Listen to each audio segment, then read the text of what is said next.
xulka qaranka Oman iyo sidoo kale Soomaaliya waa ay baasatay markaan 45 daqiiqo ugu horeysa oo xiiso badan ayaan guda gali doonaa saaxiibayaal xulka qaranka Soomaaliya iyo sidoo kale Oman marka waatan Soomaaliya qadka dhexe waa lagu dagaalamaya kubadaasi oo haatanba waxay u muuqdaanba xulka qaranka Soomaaliya inay ku bilowdeen si dardar ah isla markaana ay doonayaan inay gool ay ku bilaabaan xulka qaranka Oman waa hogaanka ayaa laga qabtay saaxiibayaal kubad daciif ah ayaa laga dhaliyay golaha aanu fileen markii hore lambar 9 ayaa si xoogan u soo tuuro kubadda Mustafa banaanku dhiga laakiin daafici ayaa ka maqnaa sidaas waxay ku noqotay in goolkaas uu ku dhashay xulka qaranka ee Soomaaliya maxamed awow daafacshada xulka qaranka ee Soomaaliya waxaad moodaa inuu daaficu halkaas uu ka maqnaa aadiyad marka sidaas weeryahanku waxa ku helay fursada ah inuu goolka si fudud u dhaliyo halka ciyaartoyda qaarna ay leeyihiinba habseed ay kubadaasi ahayd balse si walba ay ahaataba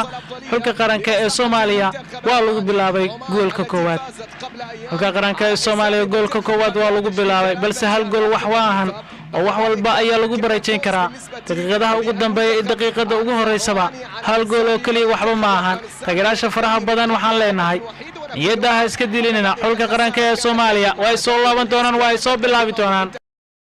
Mustafa waan arki doonaa hadii uu badbaadiyo kubadan goolka labaad ayuu socdaan xulka qaranka ee Oman lambarka 20aad ayaa qaatay kubadaasi meel qaldan ayuu u diray golaha Mustafa sidaasina goolkii labaad ay ku heleen xulka qaranka ee Oman qalad uu sameeyay golaha Mustafa ayaana goolkii labaad loogu dhaliyay xulka qaranka ee Soomaaliya sidaasi waxay ciyaartu ku noqotay 2 gool iyo waxba inkastoo kubadaasi uu markii horeba ku soo baxay golaha Mustafa aad xulka qaranka Soomaaliya kubadii horena isaga ayaa banaanka dhigtay oo waa lagu celiyay saad ogeed bashaaydo marka Mustafa habeenkiisi maaha walow ciyaaryahankan oo badbaadina badan oo sameeyo Saalax ayaa kubadda u dhaliyay qaranka ee Oman Saalax Soomaali ma dhalaashay Soomaali ma ninkan waa Carabiyaan laba gool waxba ma ahan waad keeni doontaan Wilson aad uga fogayo soo tuuri doona wiilasha Ocean Starska haddii la soo crosso iska soo bixiyo lagu celi waxay noqon kartaa gool waa la soo crossay markan Soomaaliya waa la soo dhigay markan diilita ganaxa Soomaaliya banaanka markale waa kana wiilasha Ocean Starska banaanka waa ku jirtaa markan qaranka Soomaaliya ayaana goolkii koowaad ee ciyaarta markan keenay 2 gool iyo gool ay ciyaarta noqotay saaxiibayaal Soomaaliya oo dhan ayaa dabal degaysa markan natiijada waa ka soo xirki saaxiibka wala ark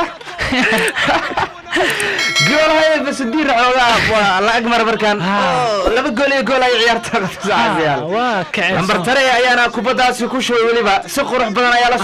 loo soo qaaday marka 12aad xidiga xulka qaranka ee Soomaaliya ayaa kubadaasi soo qaaday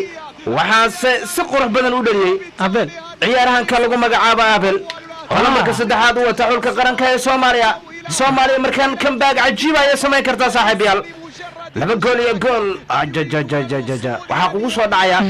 xidigaha waaweyn ee Ronaldo iyo waliba xidigaha ku caan baxay madaxa Zlatan Ibrahimovic Maxamed Daawud waxa ku darsataa basixiirka caawadan arki weysay in markaan aad aragtay oo shabaq la soo taabtay aad ninka ay tusay